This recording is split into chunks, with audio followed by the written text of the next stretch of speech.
Do you have like a bag on you? What is that? You're A strapped in? bag?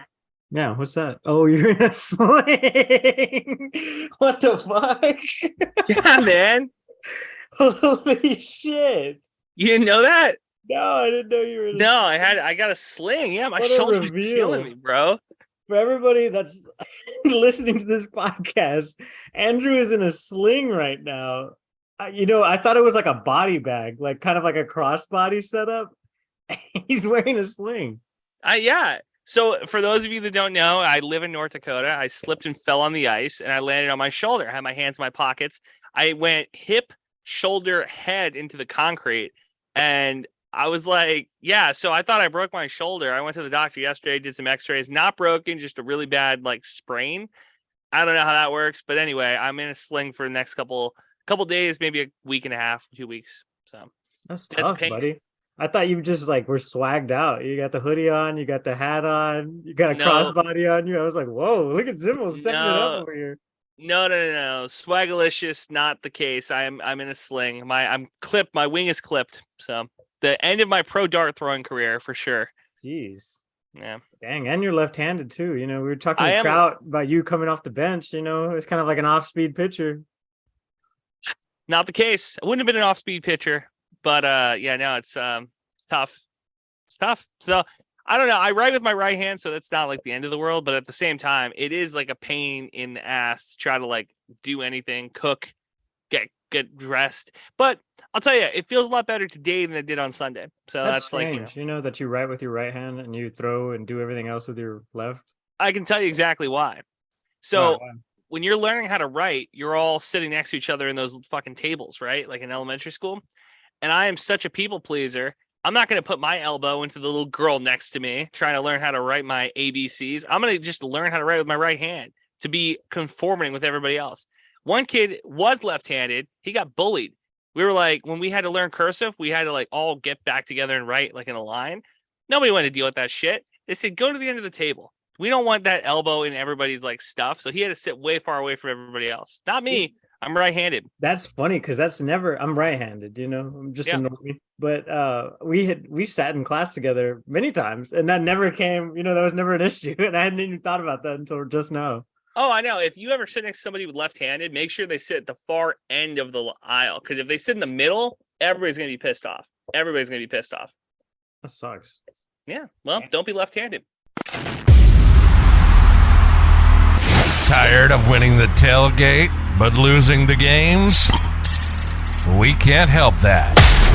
But we can tell you what the hell is up with each team and what's going on across sunny San Marcos.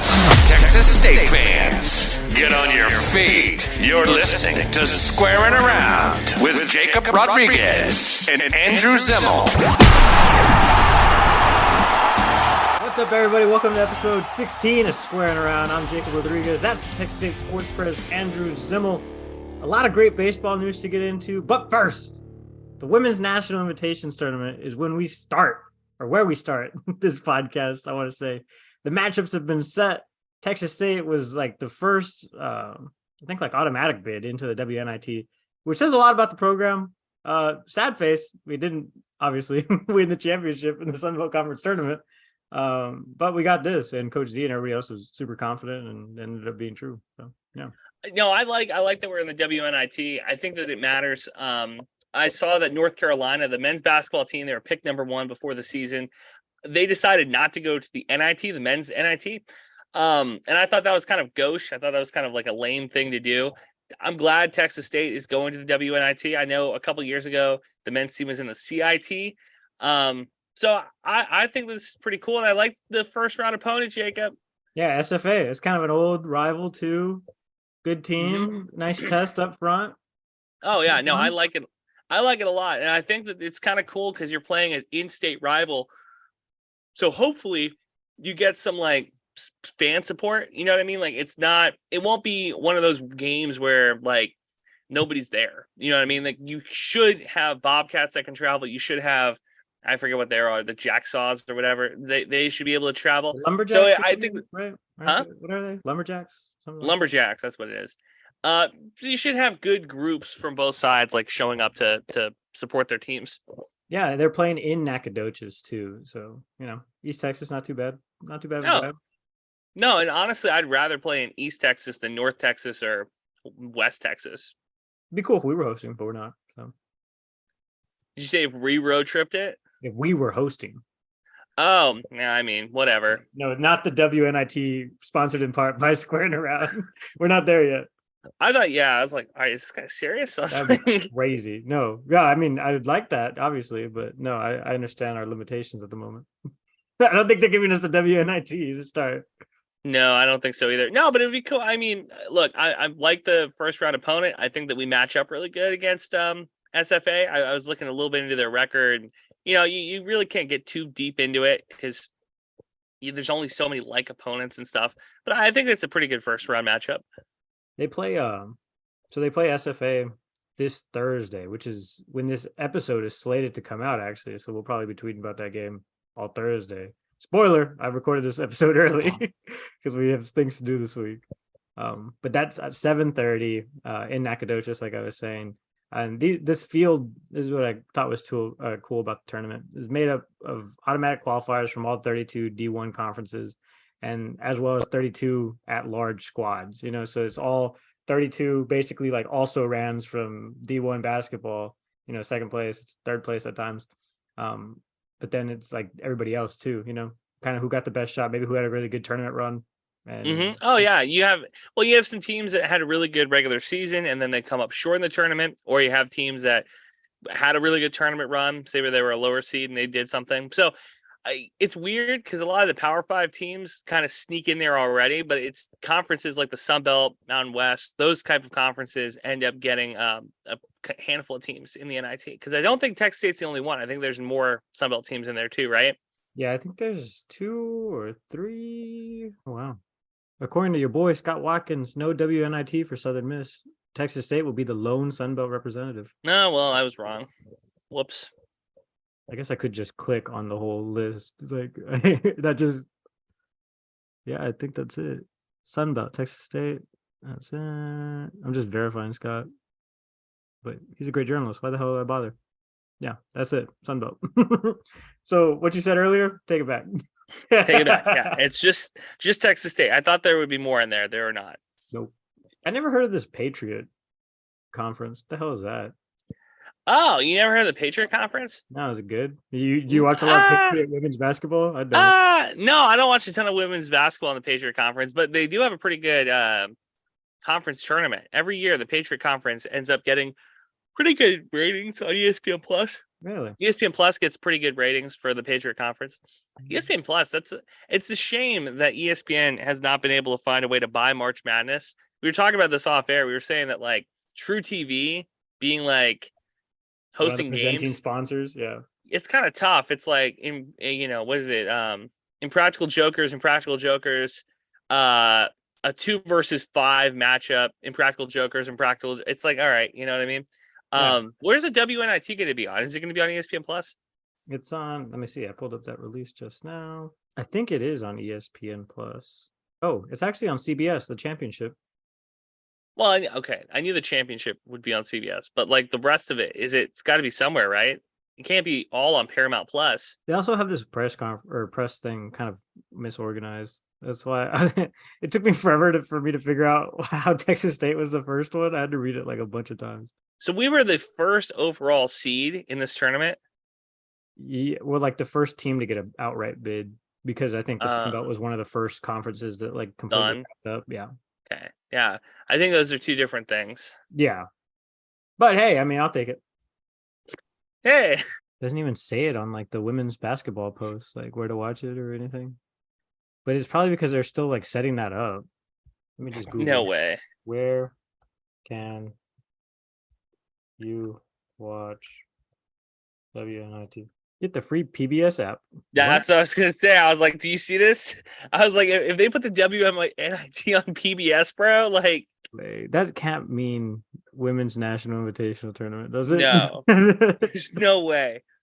DraftKings Nation covered this selection show. Jesus, were people betting on this? All right, it's on the CBS Sports app. Oh, look, the selection show aired on ESPNU. Okay. That's it. It's on the CBS Sports app.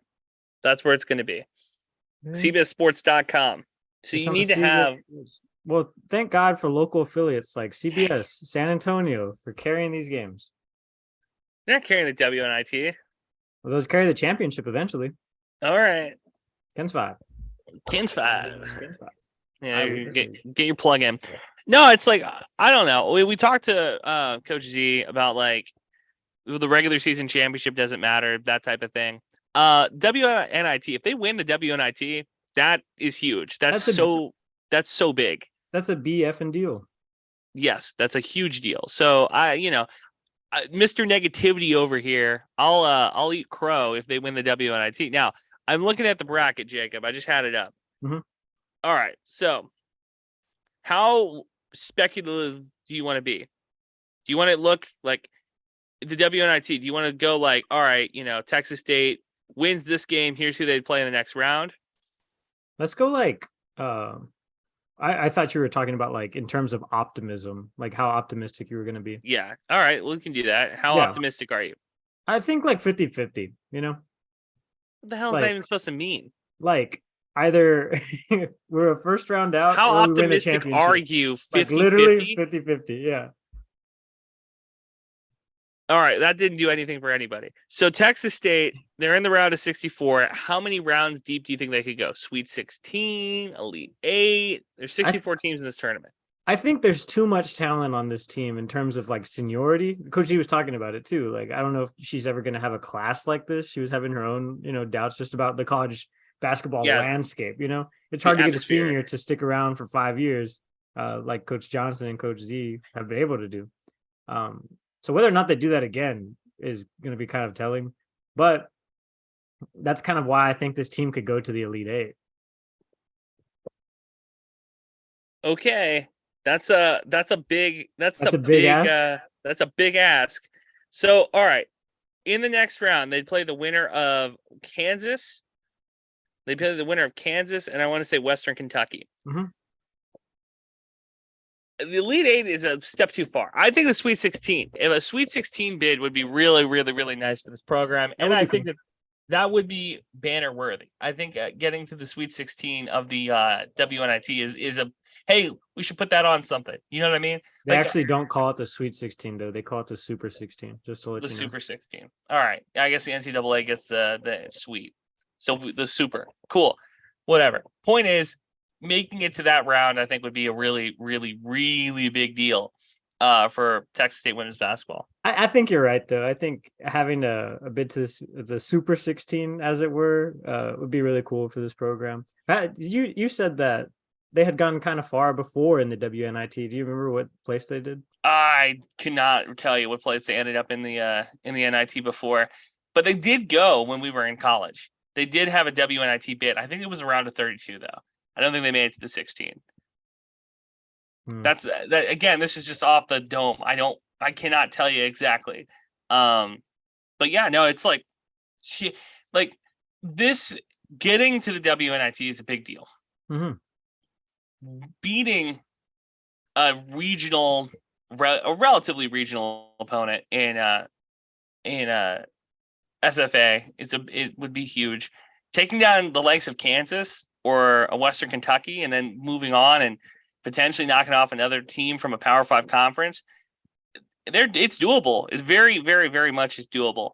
And it would give a lot of juice, I think, to Coach Z and the coaching staff when they go on the recruiting trail. Because if they were a game away of playing in the NCAA tournament and then say they go 2 rounds deep in the WNIT, it's like, hey, look, this isn't Duke, this isn't UConn, this isn't Tennessee or whatever, but hey, it's not a bad program. What we're selling down here is a pretty good product. Yeah, you have a chance to win now. Yeah, 100%. How you also have a chance to play all those teams, like let's say if they do play a Kansas, like in the second round, like they would, they have a chance to play them healthy because up to now, they play their first game Thursday. They'll be all, good to go. It should be at least, unless there's some huge lingering injury that we don't know about. It doesn't sound like it. Doesn't sound like it. It sounds like they're all like playing at like at least 80 or above, game time. Yeah, how healthy can you be this late in the season, right? And I think that they've been pretty healthy. To that point though, that they're playing basically a game a week. Like each of these rounds is separated by a week. How close to a used car salesman is a college coach? It depends on the school, I guess. How many degrees of separation is it? 2. It's not 2? far. Yeah. I don't think it's very far either. Yeah. I think it goes. Well, think about your orientation leaders. You remember? Yeah. Yeah. Those guys right neck and neck with some of them are car salesmen, to be honest. I think they are now. Yeah, 100%. If you can sell Texas State to a 17-year-old, you can sell a Toyota Camry. It's a good, dependable car. Well, we joke a little bit too about how like all these coaches just talk about the river and talk about how great campus is and stuff like that, which is totally fair. To be honest, have you seen campus? It's great. But also like it's easier to sell a program that wins, and that's why baseball's had a bunch of success. They used to have tryouts every year. Now they have prospect days where they invite just the best junior colleges, in our area, basically, and we just get the best guys from those. So, which is such a sweet deal. That is really how you build a great program. No, I'm not even kidding. Like, yeah, no, it's awesome. There's a ton of really good junior colleges in Texas too. Like for baseball. For football, it's kind of hit or miss, but for baseball, brother, it's insane. Basketball, similar. If I had to rate them, I'd go baseball, basketball, football when it comes to finding junior college prospects, especially for Texas State. Texas State never really figures out how to get JV prospects. Well, baseball specifically, there's so much talent. I mean, you're over there on your couch in North Dakota. You could probably come off the bench. Yeah, I probably could. Not anymore. Not anymore with your wing. Got my wing clipped. We're done. It's gonna be tough. I want to bring this up because I had to get my X-ray yesterday. When's the last time you took your shirt off in front of strangers? In front of strangers, or in front of medical professionals? Well, it's the same thing, honestly. I don't know. I mean, at least these people have degrees, right? They're supposed to be looking at your naked body. I hope so. Might have just got naked in front of strangers. But anyway, when's the last time you did that? Not very recently. I got on that scale and it was a humbling experience. You just take off your shirt and go full bore? Yeah. Yeah, it was a humbling experience. They were like, when's the last time you got on the scale? I was like, they go, yeah. So anyway, I just wanted to bring that up. Ouch. Tough crowd. It was rough. Nurse was really nice. Well, good luck to the women's team as they compete on Thursday. Another women's team I want to talk about that's absolutely lights out. There's a reason I'm talking about them before baseball is because they're ranked number 25, sneaking in after a dominating performance. Sneaking in? What are you talking about? They're the 25th best team in the country. This is great. I know. But there's only 25 that are ranked, no? Yeah, no, you're right. Well, hold on. There's 25 that are ranked in the top 25. Then there's teams that get votes. And I think they have they rank them all the way to 70 or whatever. Well, yeah, you can always get also receiving votes, but who wants also receiving votes and it's one vote, Yeah, well, that's fair. 25 is insane. It's great. Yeah. Shout out to them. Did you know that they've already played 25 games up to this point? Yes. That's crazy. They play so many games so fast. Well, the thing is, they got to get them all in, Jacob. That's the thing. It's you got to get all these games in because think the championship games, the NCAA championship is played in June-ish. Mm-hmm. So you got to go all through all those tournaments. You're playing close to 80 games when it's all said and done. So that's why Coach Woodard was like, "What are you guys talking about? I'm not going to hit 800 this year." And I was like, "Well, yeah, you play 50 games a year. If you win 30 of them, you're pretty close already." Yeah, she's already halfway there, literally. Yeah, no, I mean, I don't think she likes to look at those numbers for other reasons because it's I don't want that hanging over my head. Just continue to win. It's just go out there and win the game that you're supposed to win. Back to the softball team. Mm-hmm. Incredible performances. Jessica has been as good as we advertised. Mm-hmm. Yeah, she's been incredible. She had that remember she missed the first game because something happened or whatever. She had kind of a Levi Wells situation where she sat a game. And then ever since then, she's been lights out, including this game where she went back on everybody's radars. Could this possibly be the best pitcher in women's softball right now? The answer is yes. Yeah. Yeah, like, and it's not like, is this the best pitcher in the Sun Belt? Is this the best pitcher in Texas? It's like, is this the best pitcher in the country? The country.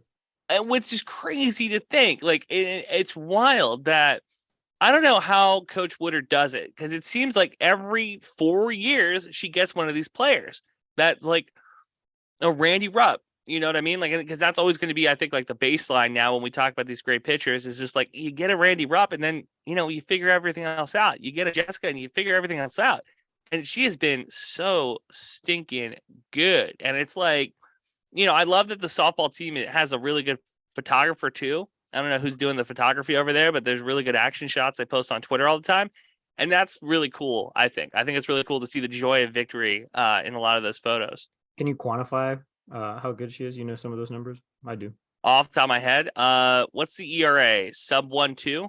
When she was entering the season, so this is preseason stuff, she was like she was in 6 categories. She was top 10. But the one I'm talking about right now is she was 3rd in career ERA, 1.66. What's the ERA this year? Right now?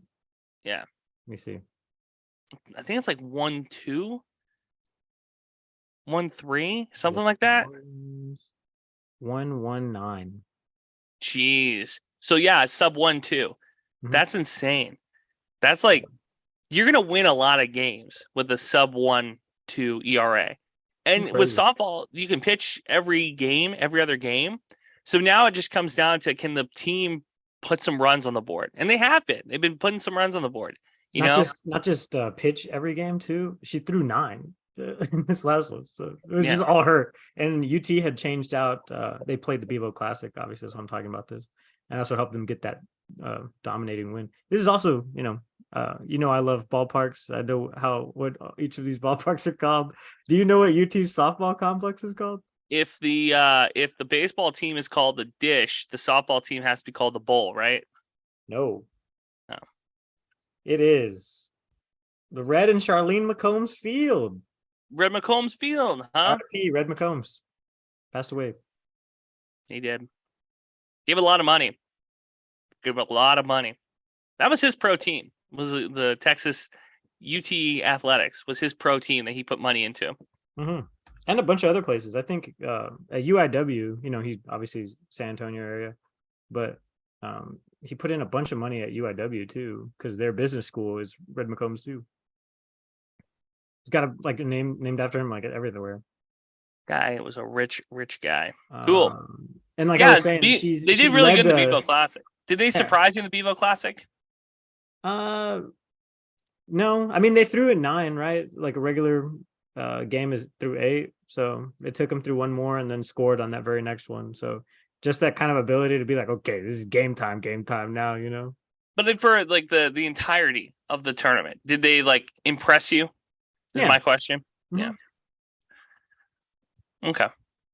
I think winning you know where they are in the Sun Belt right now? Have they played any conference games yet? No, they play their first conference series against Troy, and then the men's team plays their first conference series against Southern Miss this weekend.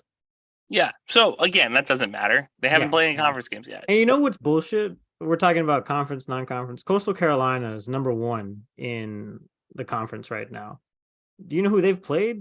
A bunch of fucking cupcake schools. They played UMass Lowell 4 times. And they played St. Joseph's. There's just a bunch of no-name schools, Wow. No respect for St. Joe's. That's tough.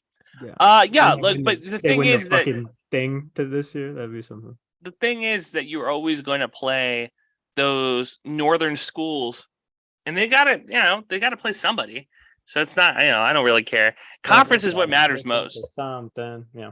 Conference is what matters most, and when the women's softball team gets it going, they'll be fine.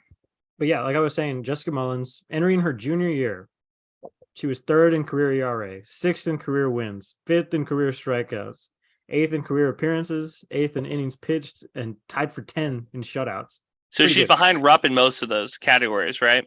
I'd have to believe she's behind. Do you think that she's gonna? So she has a COVID year. She got a COVID year in there. What can she close the gap? You have to stay for that 5th one, right? Like, yeah, doesn't make sense not to, especially if you got a nice little endorsement or something. Yeah, she got the NIL money coming in. She's good to go. Yeah, I want to buy one of her shirts too. I'll plug her shirts too. Yeah, we have to wear her on the podcast next week. That'd be dope. But yeah, I think that I don't think she's going to catch her up in a lot of those categories because she was just so dominant. But Jessica has been really good. She played a lot too, so it's like, how much do you want to ride this arm, or do you want to see if you can, that's what Coach Woodard was saying, is like, we had one for the longest time. Now to have two, that would be a real game changer.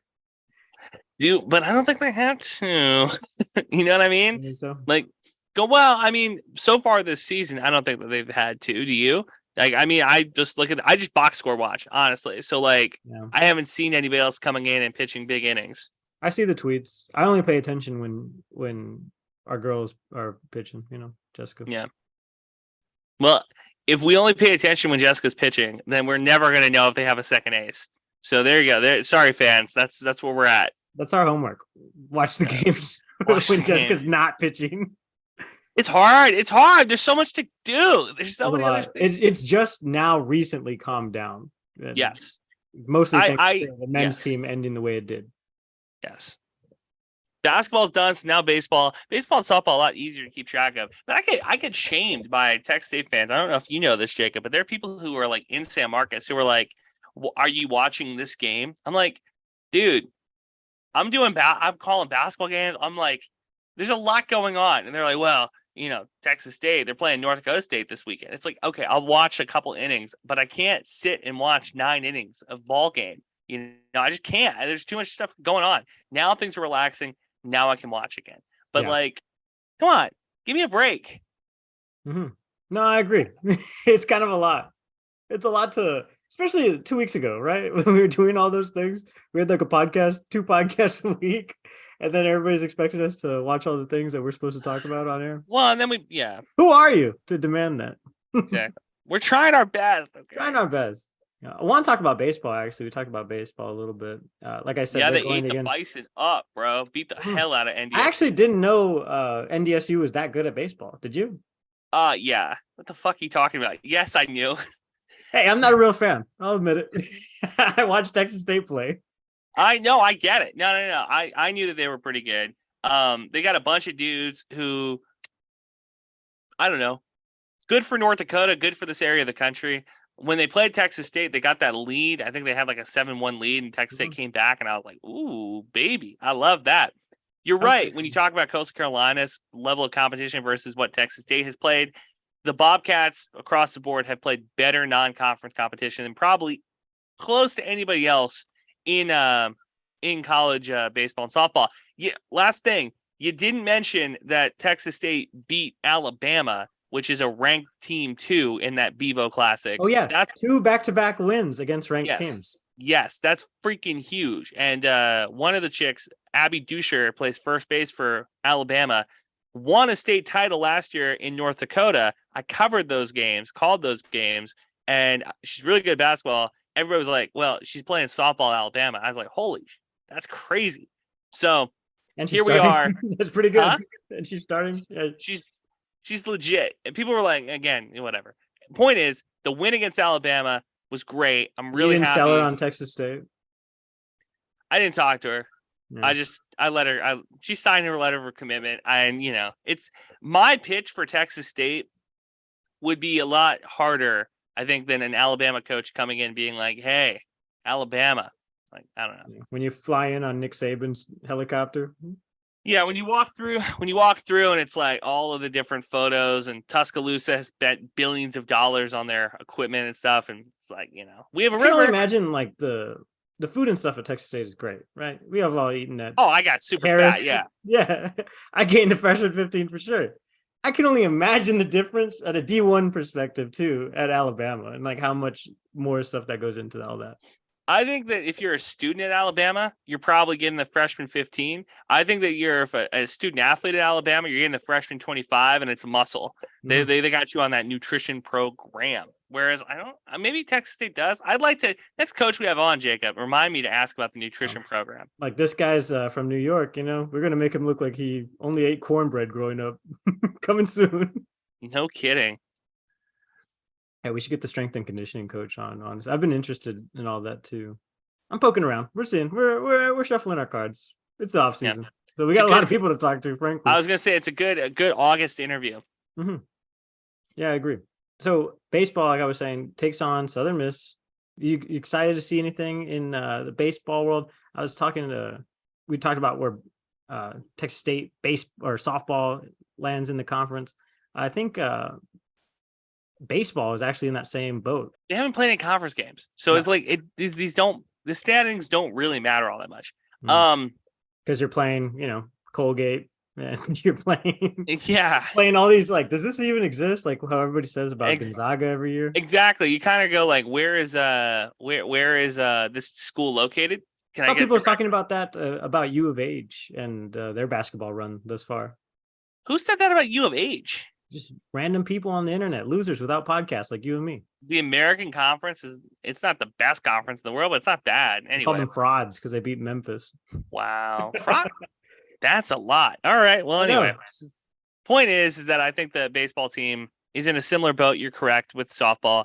To say they're the best team in the conference is hard to say right now because of the additions of Marshall and Southern Miss.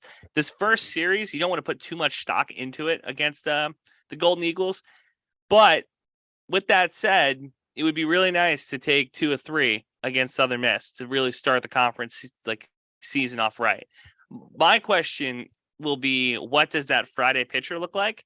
Mm-hmm. Because you gotta win that first game of the series. And Texas State for the last couple of years has either been really good on Friday and Sunday and struggled on Saturday, or they never can figure out where the pitchers work best and when in the rotation.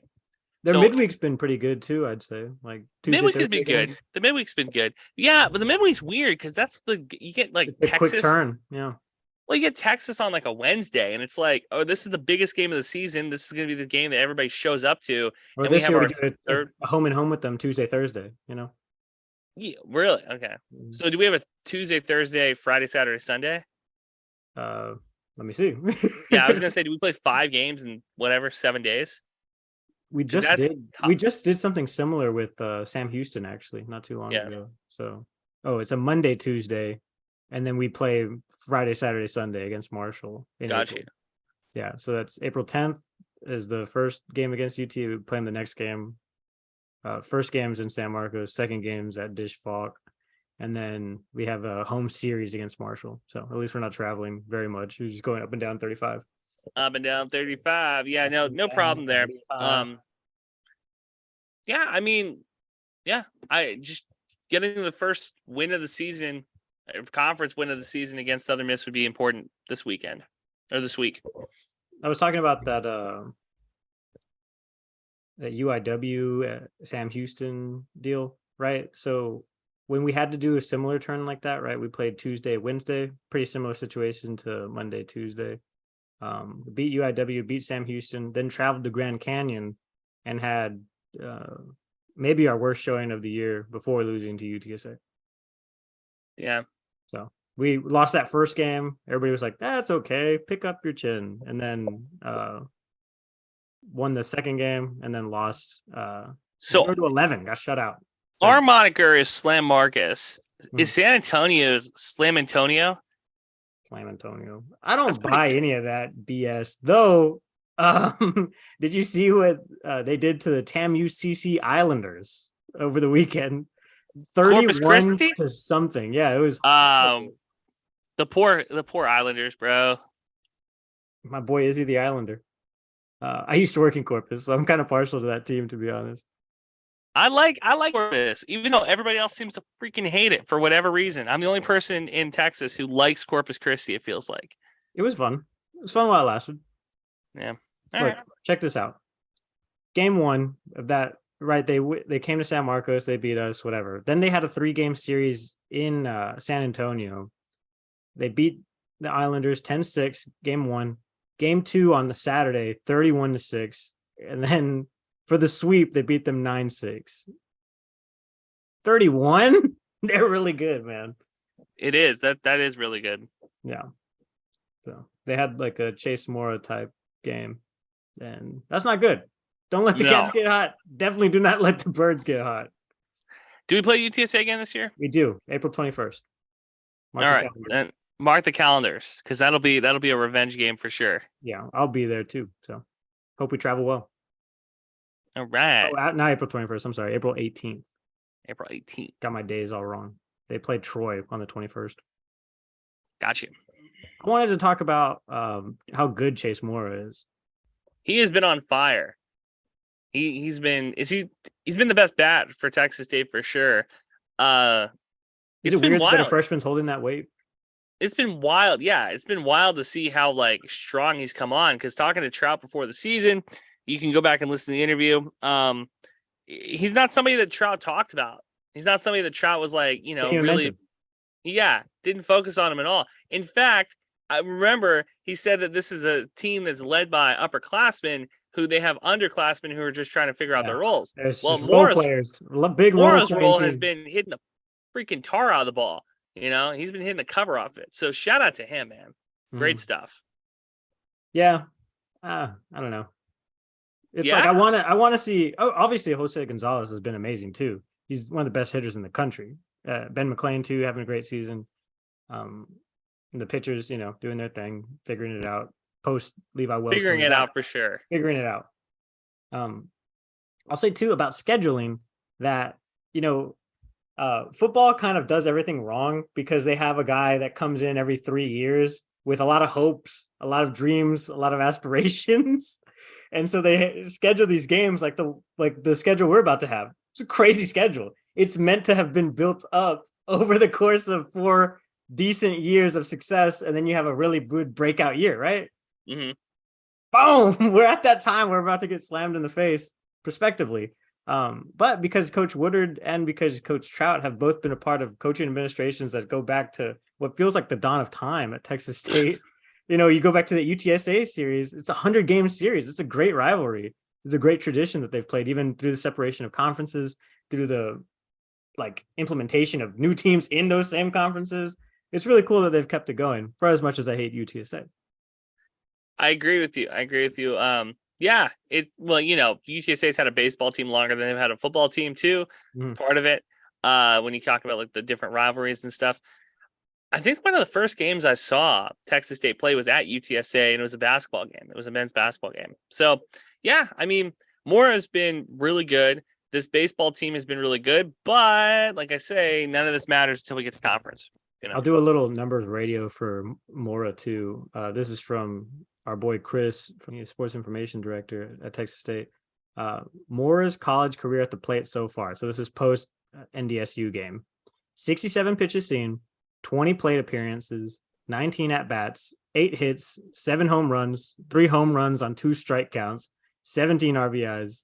The 7 home runs are more than 56 Division I teams entering today. That's insane. That's pretty great. Yeah.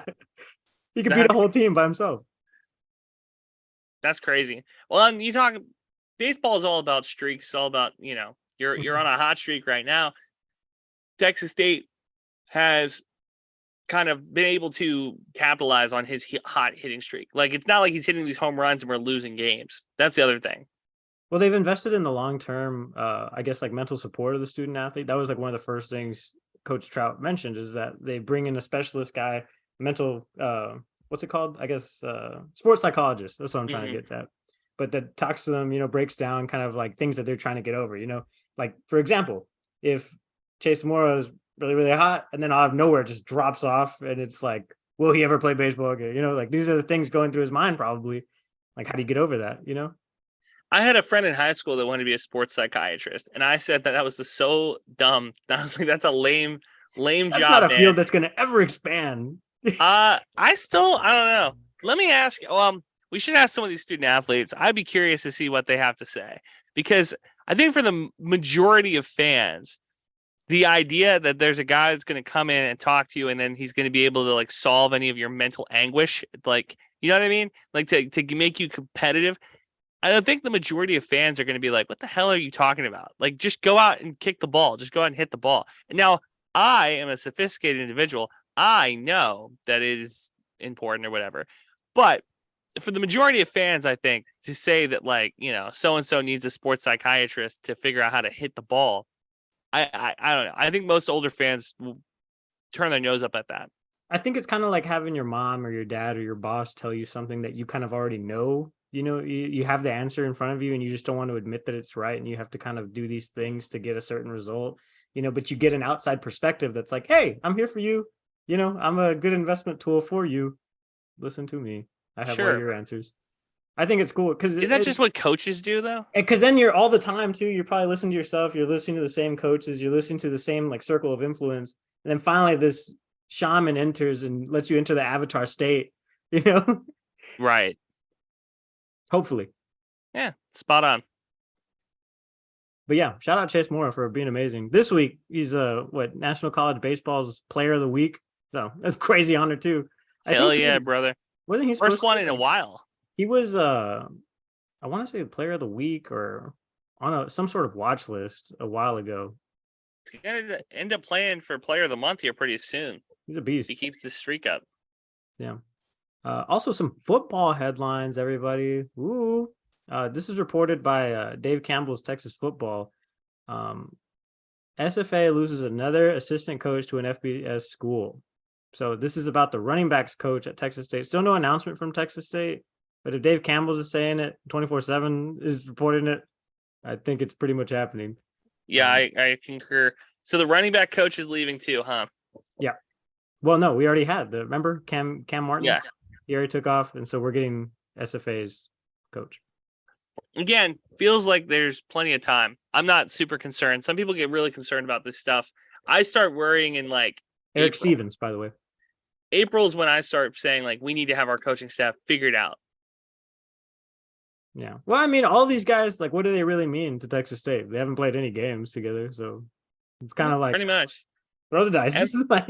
It could be anybody. I don't care. They haven't played a game.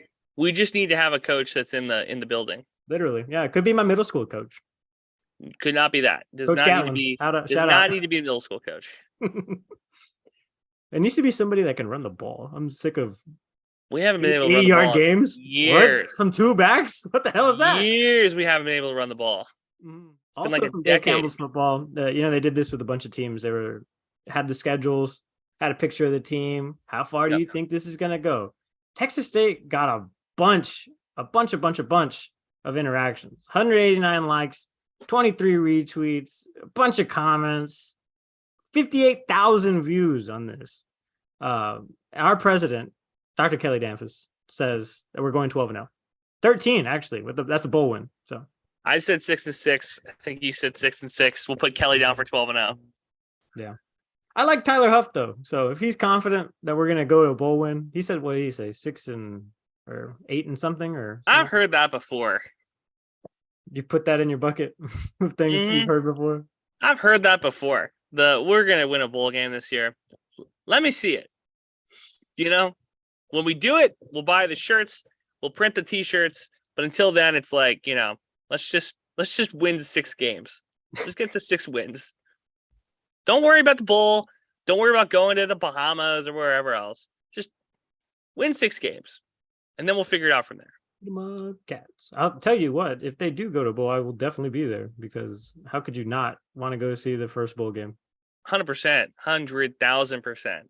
All right. Going around episode 16. We were talking about off air too about great basketball players. You reminded me of Trey Lorenz Nottingham started a viral Vine. I want to end the show with that.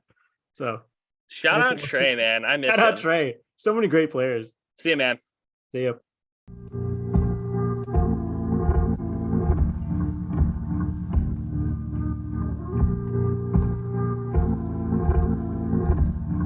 Yo, purple sex, Molly purple sex, Molly purple sex, Molly purple sex, represent, gotta rep the set, mask on, fucking mask off, mask on, fucking mask off, mask on, fucking mask off, mask on, fucking mask off. Purple cup, yeah, that's what I've been sipping. Ooh, ooh, got your bitch and you know she fucking stripping. Ooh, ooh, got the chain so you know I get the tipping. Ooh, ooh, Oh shit, man, I'm fucking pimping. Thanks for listening. New episodes out every Thursday. Follow the boys on Twitter. Eat 'em up. Eat 'em up.